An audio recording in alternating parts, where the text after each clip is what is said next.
Hello friends, welcome to रोजगार algorithm. जैसा आप सभी जानते हैं कि हमारे प्रीवियस ईयर क्वेश्चंस की सीरीज चल रही है, तो उसका ये नेक्स्ट पार्ट है।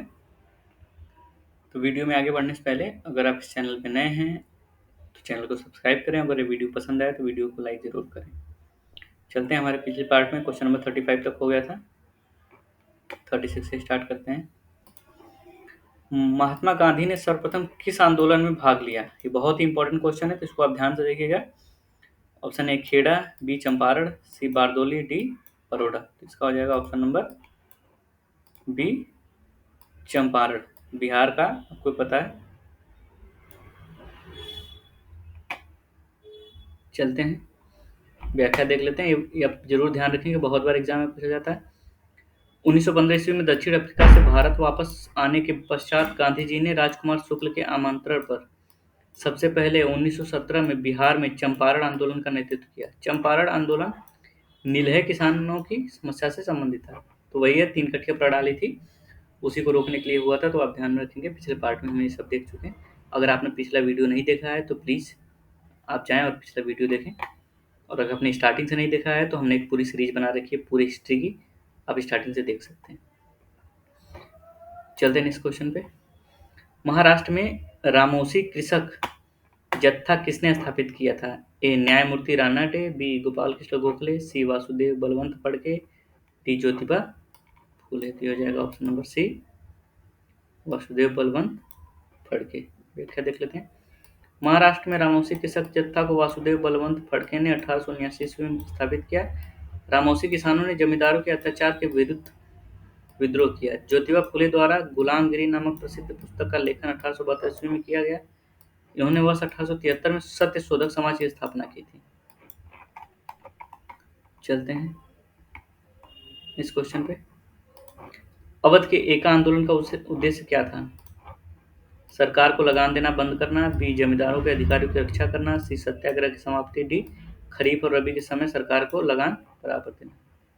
तो इसका हो जाएगा ऑप्शन नंबर ए, सरकार को लगान देना बंद करना। ध्यान रखिएगा, एक आंदोलन जो अवध का था, उसका जो उद्देश्य था वो सरकार को लगान देना बंद करना। चलते हैं नेक्स्ट क्वेश्चन पे। नाई धोबी बंद सामाजिक बायकॉट का एक स्वरूप था जो सन 1919 में ए किसान द्वारा प्रतापगढ़ जिले में चलाया गया था, बी साधुओं द्वारा चलाया गया आंदोलन जिसमें निम्न जाति के लोगों का उद्धार हो सके, सी जमींदारों द्वारा गांव की निम्न जाति के विरुद्ध चलाया गया कदम, डी निम्न जाति द्वारा ठेकेदारों के विरुद्ध चलाया गया आंदोलन। तो इसका हो जाएगा ऑप्शन नंबर ए, किसानों द्वारा प्रतापगढ़ जिले में चलाया गया आंदोलन। चलते हैं नेक्स्ट क्वेश्चन पे। महात्मा गांधी पर चंपारण सत्याग्रह के लिए कब अभियोग चलाया गया था? ए 1916, बी 1917, सी 1918, डी 1919, ई कोई नहीं है एक से अधिक। ये हो जाएगा ऑप्शन नंबर बी 1917, बिल्कुल सही।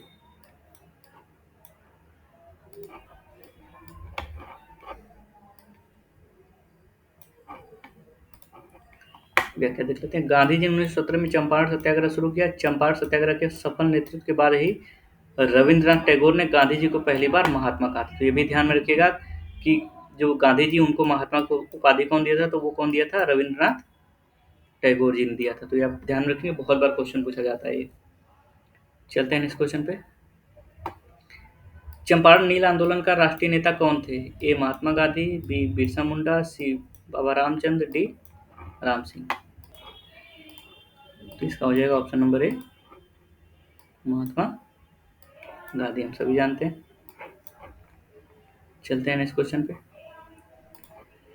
जमींदारों द्वारा कृषक से मांगे गए बेगार एवं अवैध उपकरण को किस नाम से जाना जाता था? ए वेथी, बी मेथी, सी साथी, डी बीती, ई कोई नहीं है एक से अधिक। ये हो जाएगा ऑप्शन नंबर ए, वेथी। व्याख्या देख लेते हैं। वेथी अवैध उपकरण की एक प्रचलित प्रणाली थी जिसके माध्यम से भूस्वामी किसानों को बिना किसी परिश्रम के काम करने के लिए मजबूर करते थे। चलते हैं नेक्स्ट क्वेश्चन पे। साराबंदी आंदोलन 1922 किसके नेतृत्व में प्रारंभ हुआ? ए चितरंजन दास, बी सरदार वल्लभ भाई पटेल, सी राजेंद्र प्रसाद, डी लाला लाजपत राय, ई कोई नहीं है एक से अधिक। ये हो जाएगा साराबंदी आंदोलन का नेतृत्व 1922 में सरदार वल्लभ भाई पटेल के नेतृत्व में किया गया था। इस आंदोलन में किसानों द्वारा करों का भुगतान नहीं करने का निर्णय लिया गया।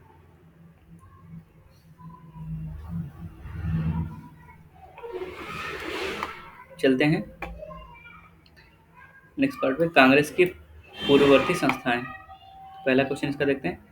मद्रास महाजनसभा की स्थापना की गई वर्ष 1880 में, 81 में, 82 में, 83 में। तो इसका हो जाएगा, तो इसमें डाउट है, देख सकते हैं कि मद्रास महाजन सभा की स्थापना एम.वी. राघवाचारी जी, सुब्रमण्यम अय्यर तथा आनंद चार्लो द्वारा 16 मई 1884 में की गई थी। चूंकि विकल्प में 1884 नहीं है, अतः नजदीकी उत्तर 1883 मान सकते हैं। तो मानने को तो मान सकते हैं, लेकिन एग्जैक्ट आंसर जो है वो क्या है, 16 मई 1884। नेक्स्ट क्वेश्चन पे आते हैं। भारतीय राष्ट्रीय कांग्रेस की पूर्ववर्ती थी। A British Indian Association, A British Indian Association, B Indian Association, C Indian National Union, D Indian League, E कोई नहीं है एक से। तो इसका हो जाएगा ऑप्शन नंबर ए, एक से। व्याख्या देख लेते हैं।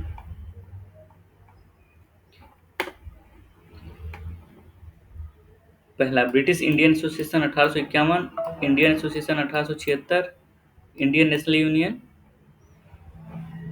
का इसका डेटा नहीं दिया, इंडियन लीग जो है वो 1875। तो ये जो पूरी संस्थाएं थी वो सारी कांग्रेस की पूर्ववर्ती थी। चलते हैं इस क्वेश्चन पे। बम्बई प्रेसिडेंसी एसोसिएशन की स्थापना किसने की? ए फिरोज शाह मेहता, बी के.टी. तेलंग, सी डब्ल्यू.सी. बनर्जी, डी तैयब जी, ई कोई नहीं है एक से अधिक। इसका हो जाएगा option number A.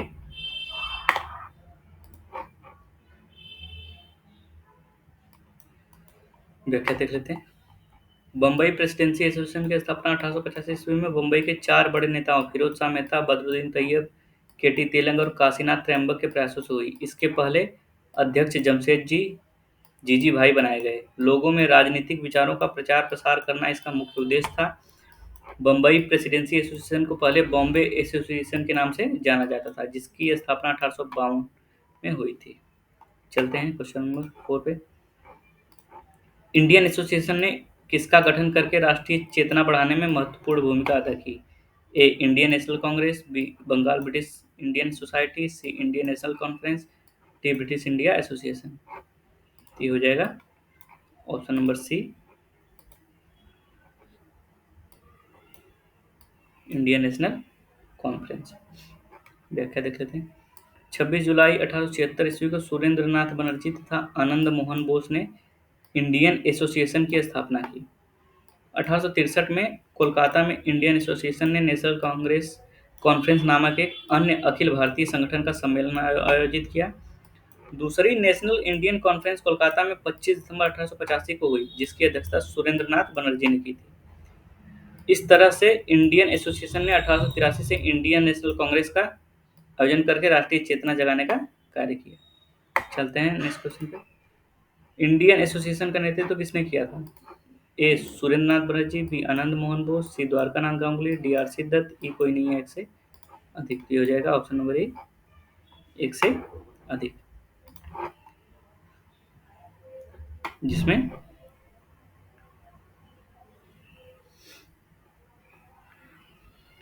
Surendra Nath Banerjee और आनंद बोस ये दोनों लोग हैं। चलते हैं नेक्स्ट पार्ट पे।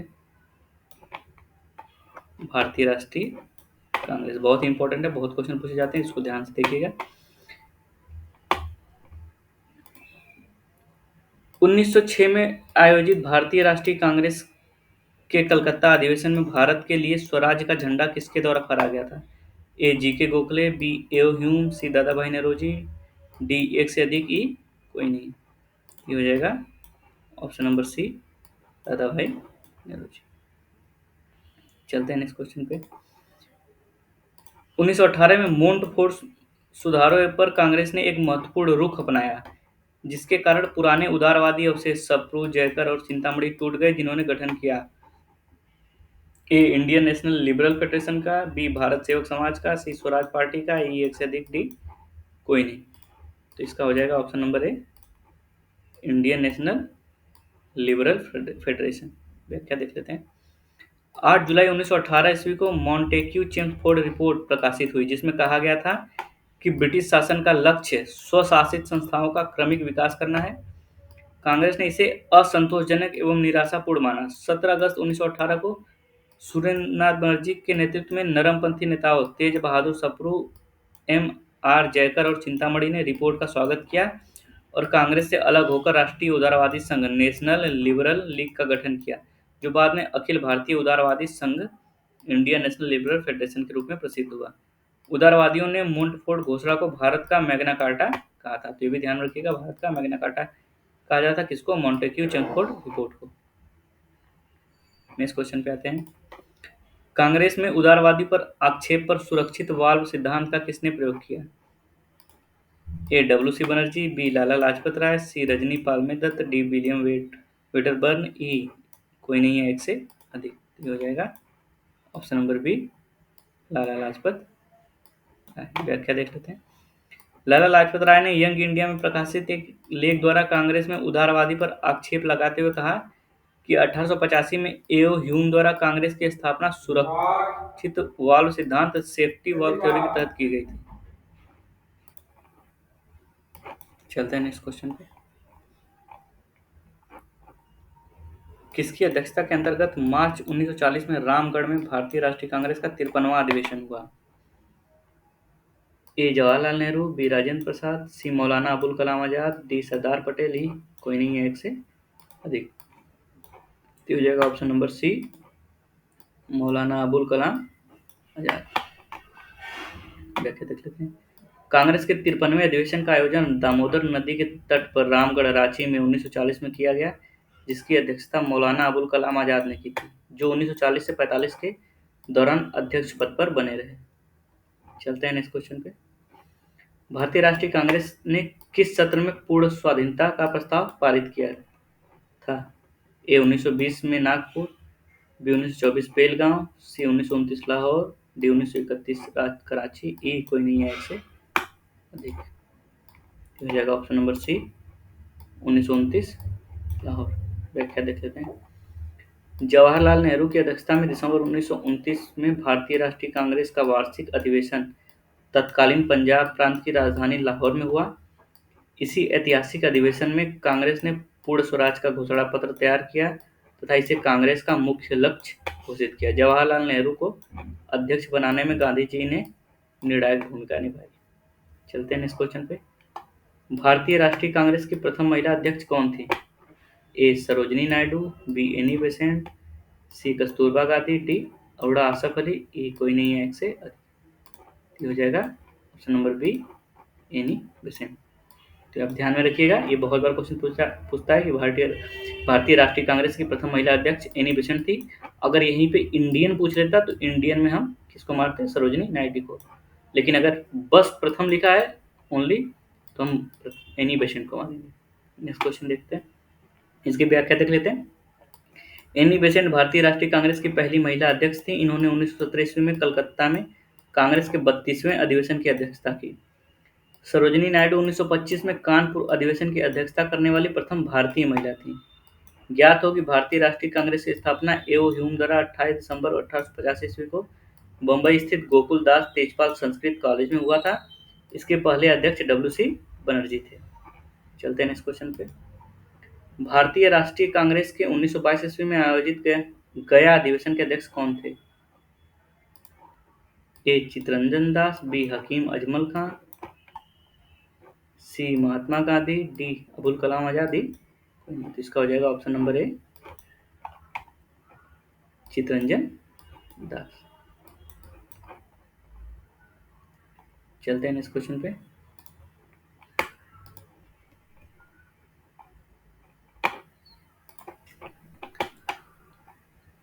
देखते हैं 1929 ईस्वी में लाहौर में आयोजित भारतीय राष्ट्रीय कांग्रेस के अधिवेशन का अध्यक्ष कौन था? ए वल्लभ भाई पटेल, बी मोतीलाल नेहरू, सी जवाहरलाल नेहरू, डी राजेंद्र प्रसाद, ई कोई नहीं है एक से अधिक। तो अभी हमने देखा था ऑप्शन नंबर सी इसका हो जाएगा जवाहरलाल नेहरू, और इसमें गांधी जी ने बहुत महत्वपूर्ण भूमिका निभाई थी। चलते हैं नेक्स्ट क्वेश्चन पे। व्याख्या देख लेते हैं इसकी। सन 1929 ईस्वी में लाहौर में आयोजित भारतीय राष्ट्रीय कांग्रेस के अधिवेशन की अध्यक्षता पंडित जवाहरलाल नेहरू ने की। कांग्रेस के इस अधिवेशन में पूर्ण स्वराज का प्रस्ताव पारित किया गया तथा 26 जनवरी को स्वतंत्रता दिवस मनाने का निश्चय किया। तो ये अगर पूछ ले कि हम 1929 में कब स्वतंत्रता दिवस मनाने का निश्चय किया गया था, तो वो था 26 जनवरी। चलते हैं नेक्स्ट क्वेश्चन पे। नरमपंथियों द्वारा उपयोग में लाई गई प्रार्थना याचिका और विरोध की पद्धति के गरम दल के नेताओं का नाम दिया था। ए वीरता, बी भिक्षावृत्ति की राजनीति, सी राष्ट्रीय कर्तव्य, डी शर्मनाक कृत्य, ई कोई नहीं है एक से अधिक। तो हो जाएगा ऑप्शन नंबर बी भिक्षावृत्ति की राजनीति। चलते हैं नेक्स्ट क्वेश्चन पे। भारतीय राष्ट्रीय कांग्रेस के प्रथम मुस्लिम अध्यक्ष कौन थे? A R A Kidwai, B Badruddin Tyab ji, C Hakim Ajmal Khan, D Zakir Hussain, E कोई नहीं है एक से। तो इसका हम सभी जानते हैं कि बदरुद्दीन तैयब जी इसके हो जाएंगे, वो जो कि कांग्रेस के पहले मुस्लिम अध्यक्ष थे। व्याख्या देख लेते हैं। भारतीय राष्ट्रीय कांग्रेस के प्रथम मुस्लिम अध्यक्ष बदरुद्दीन तैयब जी थे, जिन्होंने कांग्रेस के तीसरे अधिवेशन मद्रास 1887 में अध्यक्षता की थी। कांग्रेस की स्थापना 1825 में मुंबई में हुई थी, 1885 में। चलते हैं नेक्स्ट क्वेश्चन पे। सूरत विभाजन 1907 के बाद भारतीय राष्ट्रीय कांग्रेस पर किसका नियंत्रण हुआ? ए चरमपंथी, बी क्रांतिकारी, सी नरमपंथी, डी समाजवादी, ई कोई नहीं है एक से अधिक। इसका हो जाएगा ऑप्शन नंबर सी नरमपंथी। चलते हैं नेक्स्ट क्वेश्चन पे। 1888 में इलाहाबाद में किस राजा ने भारतीय राष्ट्रीय कांग्रेस के चौथे अधिवेशन के संपन्न होने में बहुत बहुमूल्य सहायता प्रदान की थी? ए भिंगा के राजा, बी बनारस के राजा, सी दरभंगा के राजा, डी जगदीशपुर के राजा, ई कोई नहीं है एक से अधिक। ये हो जाएगा ऑप्शन नंबर सी दरभंगा के राजा। चलते हैं इस क्वेश्चन पे। अधिकतर नरमपंथी नेता थे ए ग्रामीण क्षेत्रों से, बी शहरी क्षेत्रों से, सी दोनों ग्रामीण तथा शहरी क्षेत्रों से, डी पंजाब से। तो इसका हो जाएगा ऑप्शन नंबर बी शहरी क्षेत्रों से। व्याख्या देख लेते हैं। प्रारंभ में भारत के अधिकतर नेता नरमपंथी स्वभाव के थे, जिसमें महादेव गोविंद रानडे, दादा भाई नौरोजी, गोपाल कृष्ण गोखले और फिरोज शाह मेहता प्रमुख हैं। ये अधिकतर शहरी क्षेत्रों से थे, क्योंकि शिक्षा ग्रहण करने के लिए उन्हें शहरों में आना पड़ता था। बाद में वे वहीं से भारतीय आंदोलन का हिस्सा बन जाते थे। यही कारण है कि सभी नेता शहरों से संबंधित थे। चलते हैं नेक्स्ट क्वेश्चन। भारतीय राष्ट्रीय आंदोलन गरमपंथियों के प्रभावाधीन आया 1906 के बाद, 1909 के बाद, 1914 के बाद, 1919 के बाद। इसका हो जाएगा ऑप्शन नंबर ए 1906 के बाद। व्याख्या देख लेते हैं। भारतीय राष्ट्रवाद कांग्रेस के साथ आगे बढ़ रहा था। प्रारंभ में कांग्रेस में दादा भाई नौरोजी, गोपाल कृष्ण गोखले और फिरोज शाह मेहता जैसे नरम विचारधारा के लोग थे। तिलक के आने के बाद गरमपंथी विचारधारा का प्रभाव बढ़ा। परिणाम स्वरूप 1907 ईस्वी में सूरत में कांग्रेस का विभाजन हो गया। इन्हीं बेसेंट के प्रयास से 1916 लखनऊ समझौता में पुनः एक हो गए, क्योंकि तब तक गोखले और फिरोज शाह मेहता जैसे नरमपंथी नेताओं की मृत्यु हो चुकी थी। चलते हैं नेक्स्ट क्वेश्चन पे। निम्न में से कौन उग्रपंथी नहीं था? ए बाल गंगाधर तिलक, बी मदन लाल, सी उधम सिंह, डी गोपाल कृष्ण गोखले। तो सभी जानते हैं, इसका हो जाएगा option number D Gopal Krishna Gokhale. ये नरमपंथी स्वभाव के थे। चलते हैं नेक्स्ट क्वेश्चन पे। 1947 ईस्वी में भारतीय राष्ट्रीय कांग्रेस के अध्यक्ष थे ए जे.बी. कृपलानी, बी जवाहरलाल नेहरू, सी राजगोपालाचारी, डी राजेंद्र प्रसाद। तो इसका हो जाएगा option number A JB. Kripalani. व्याख्या देख लेते हैं। आचार्य जे.बी. कृपलानी कांग्रेस के मेरठ में आयोजित 54वें अधिवेशन नवंबर 1946 में अध्यक्ष बने, जो भारत के स्वतंत्रता 15 अगस्त 1947 के समय कांग्रेस के अध्यक्ष थे। इन्होंने नवंबर 1947 में इस्तीफा दे दिया, अतः राजेंद्र प्रसाद अध्यक्ष बनाए गए। चलते हैं नेक्स्ट क्वेश्चन पे। भारत का पूर्ण स्वराज दिवस सर्वप्रथम कब मनाया गया? ए 15 अगस्त 1947, बी 15 अगस्त 1930, सी 26 जनवरी 1950, डी 26 जनवरी 1930। तो इसका हो जाएगा ऑप्शन नंबर डी 26 जनवरी 1930। व्याख्या देख लेते हैं। भारत का पूर्ण स्वराज दिवस सर्वप्रथम 26 जनवरी 1930 को मनाया गया। कांग्रेस के अध्यक्ष जवाहरलाल नेहरू ने भारतीय स्वतंत्रता का प्रतीक तिरंगा झंडा पूर्ण स्वराज, वंदे मातरम तथा इंकलाब जिंदाबाद नारों के बीच फहराया। तो हमारा इस पार्ट में 30 क्वेश्चन कंप्लीट होते हैं। तो अभी इस पार्ट के लिए इतना ही। अगर आपको वीडियो पसंद आई हो तो प्लीज़ वीडियो को लाइक और शेयर करना ना भूलें, और अगर आप चैनल पर नए हैं तो चैनल को सब्सक्राइब जरूर करें। धन्यवाद।